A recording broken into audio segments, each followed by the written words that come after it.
Assalamualaikum warahmatullahi wabarakatuh. Perkenalkan, nama saya Melani. Saya dari kelas 3 SKA 1. Di sini saya akan menjelaskan apa itu metode numerik dan bagaimana formulasinya dalam sistem persamaan linear. Metode numerik. Apa itu metode numerik? Metode numerik merupakan teknik-teknik yang digunakan untuk dapat memformulasikan masalah matematis supaya dapat dipecahkan dengan operasi perhitungan. Metode numerik tersebut penting disebabkan karena mengajarkan untuk mendapatkan suatu kasus dengan memakai berbagai cara serta permodelan. Apa itu sistem persamaan linear?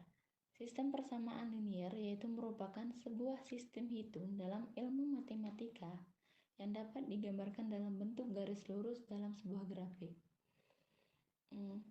Bentuk sistem persamaan linear sendiri yang sering kita jumpai umumnya adalah sistem persamaan linear 2 variabel dan sistem persamaan linear 3 variabel. Nah, di sini saya cantumkan contoh sistem persamaan linear 2 variabel dan sistem persamaan linear 3 variabel. Sistem persamaan linear 2 variabel contohnya 4x ditambah 2y sama dengan 16. 2x ditambah 2y sama dengan 10. Nah, contoh sistem persamaan linear 3 variabel 2x tambah 5y dikurang 3z sama dengan 3. 6x ditambah 8y dikurang 5z sama dengan 7. Minus 3x ditambah 3y ditambah 4z sama dengan 15. Pada sistem persamaan linear dalam metode numerik dapat diformulasikan dalam bentuk matriks. Matriks sendiri banyak jenisnya. Yang sering kita jumpai biasanya itu matriks bujur sangkar, matriks persegi, matriks segitiga bawah, dan matriks segitiga atas, serta matriks identitas. Penyelesaian sistem persamaan linear pada metode numerik dapat diselesaikan dengan menggunakan yang pertama metode langsung dan yang kedua metode tidak langsung atau metode Gauss. Apa sih metode Gauss itu? Metode Gauss adalah sebuah metode mengoperasikan nilai-nilai matriks agar menjadi lebih sederhana menggunakan operasi baris elementer atau OB. Fungsi metode Gauss ini banyak digunakan untuk menyelesaikan persamaan linear yang kompleks atau rumit. Hasil dari operasi ini biasanya berbentuk metrik epsilon baris. Metode ini dimulai dengan mengubah persamaan linear ke dalam matriks teraugmentasi. Secara umum, persamaan linear dapat dituliskan dalam notasi sebagai berikut. Ini notasinya. Tadi kan saya singgung apa itu bentuk epsilon baris. Nah, dalam epsilon baris itu terdapat 3 poin utama. Yang pertama, dalam baris elemen-elemen matriks yang tidak semuanya 0, bilangan pertamanya harus dimulai dari 1. Yang kedua, semua baris elemen matriks yang isinya 0 harus diletakkan paling bawah. Artinya, baris itu ditukar. Yang ketiga, jika terdapat matriks 1 utama yang memenuhi aturan pertama, maka letak posisi satunya harus berada di posisi sebelah kanan dari di atasnya, seperti ini. Nah, di sini contoh bagaimana cara menyelesaikan sebuah sistem persamaan linear dalam metode numerik dengan menggunakan metode Gauss. Contohnya 2x tambah 3y dikurang z sama dengan 6, persamaan pertama. X ditambah 2y dikurang 4z sama dengan 8. X ditambah y ditambah 4z sama dengan 4. Tentukan nilai dari variabel-variabel SPL di atas. Penyelesaian. Tahap pertama, kita harus mengubah persamaan linear tersebut menjadi sebuah matriks yang terargumentasi.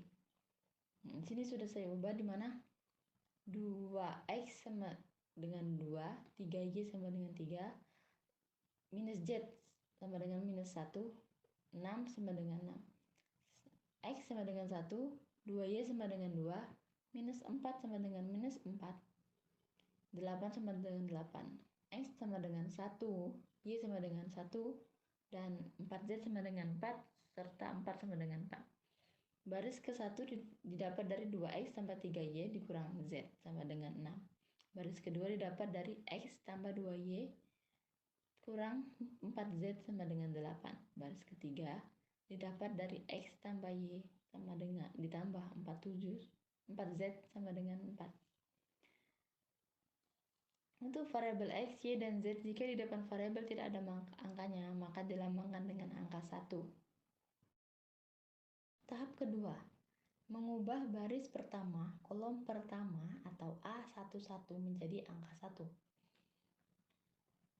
Di sini angka 2 ini kita kurangkan dengan baris kedua. B1 dikurang B2 yang artinya baris pertama dikurang baris kedua, maka hasilnya ini. Yang tahap ketiga, mengubah baris kedua pada kolom pertama atau A21 menjadi angka 0 dan mengubah baris kedua pada kolom kedua menjadi angka 1.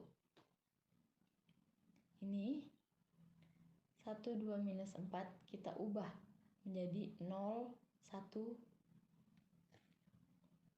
Di sini B2 dikurang B1 artinya baris kedua dikurang baris pertama. Hasilnya 1, 1, 3, 0, 1, minus 7, 1, 1, 4.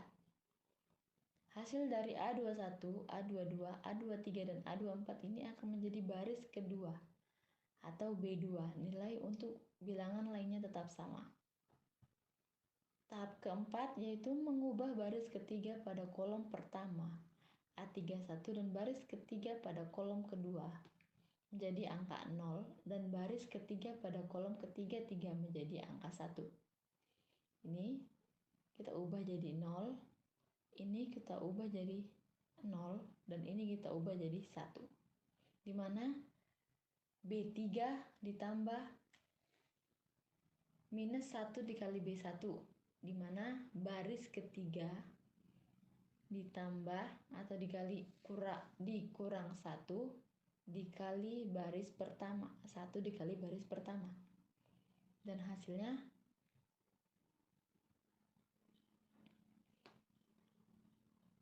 akan menjadi baris terakhir atau baris ketiga B3. Tahap terakhir, setelah melengkapi ciri-ciri dari eliminasi Gauss dan mendapatkan matriks yang echelon baris, kita dapat melanjutkannya dengan mencari nilai variabel X, Y, dan Z dengan mensubstitusikannya. Dan ini tadi nilai matriks yang kita dapatkan.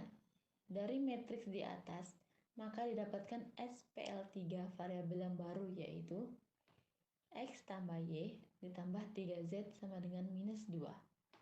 Y dikurang 7Z sama dengan 10. Yang ini kita simulasikan, kolom ini menjadi kolom X, yang ini menjadi kolom Y, dan ini menjadi kolom Z. Serta ini hasil sama dengan X 1, X ditambah Y 1, ditambah 3Z 3 sama dengan minus 2. Y 0 dikurang Z 7Z sama dengan 10. Ya. 0, 0, 1Z sama dengan 6. Kemudian kita substitusikan persamaan linear di atas, memperoleh nilai variabel X, Y, dan Z. Nilai Z-nya kan sudah kita ketahui sama dengan 6. Nah, selanjutnya kita cari nilai Y. Kita masukkan aja. Y dikurang 7Z sama dengan 10. Y dikurang 7 dikali 6. 6 ini tadi adalah hasil dari Z sama dengan 10. Y dikurang 42 sama dengan 10. Y sama dengan 10 ditambah 42 sama dengan Y sama dengan 52. Dan terakhir kita mencari nilai variabel X. Mensubstitusikannya. Tinggal kita masukkan saja dari seluruh persamaan linear, yaitu X tambah Y tambah 3Z sama dengan minus 2. X tambah, masukkan nilai Y-nya 52. Ditambah 3 dikali 6, 3 dikali Z. Z sama dengan 6. Sama dengan minus 2. X tambah 52 ditambah 18 sama dengan minus 2. X ditambah 70 sama dengan minus 2. X sama dengan minus 2 dikurang 70. X sama dengan minus 72. Jadi hasilnya nilai X sama dengan minus 72, nilai Y sama dengan 52, dan Z sama dengan 6. Yang kedua, kita menggunakan metode Gauss-Jordan Apa sih metode Gauss-Jordan itu? Metode Gauss-Jordan ini adalah metode pengembangan dari metode Gauss yang pertama tadi kita bahas.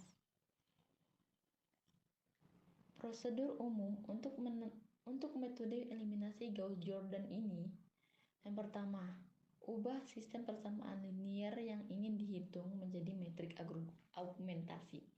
Seperti contoh yang tadi kita lihat dari matriks Gauss dengan metode Gauss. Seperti ini.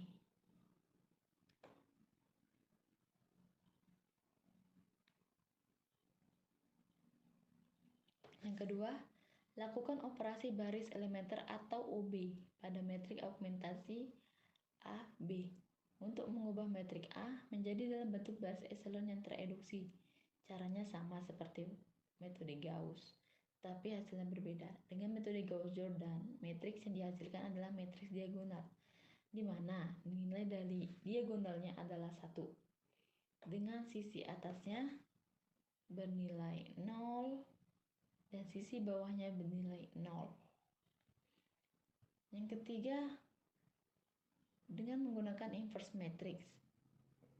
Inverse matrix itu jika A dan B adalah matriks persegi dan berlaku A kali B sama dengan B kali A sama dengan 1, maka dikatakan matriks A dan B saling inverse, di mana B disebut inverse dari A atau ditulis B sama dengan A minus 1. Matriks yang mempunyai inverse disebut invertible atau matriks non-singular, sedangkan matriks tidak mempunyai inverse disebut matriks singular. Inverse matriks hanya bisa dilakukan pada matriks yang berordo sama, misalnya 2 kali 2, 3 kali 3, 4 kali 4, dan seterusnya. Sekian hasil review dari saya mengenai sistem persamaan linier dengan metode Gauss, metode Gauss-Jordan, metode inverse. Bila kurang dan lebihnya saya minta maaf. Wassalamualaikum warahmatullahi wabarakatuh.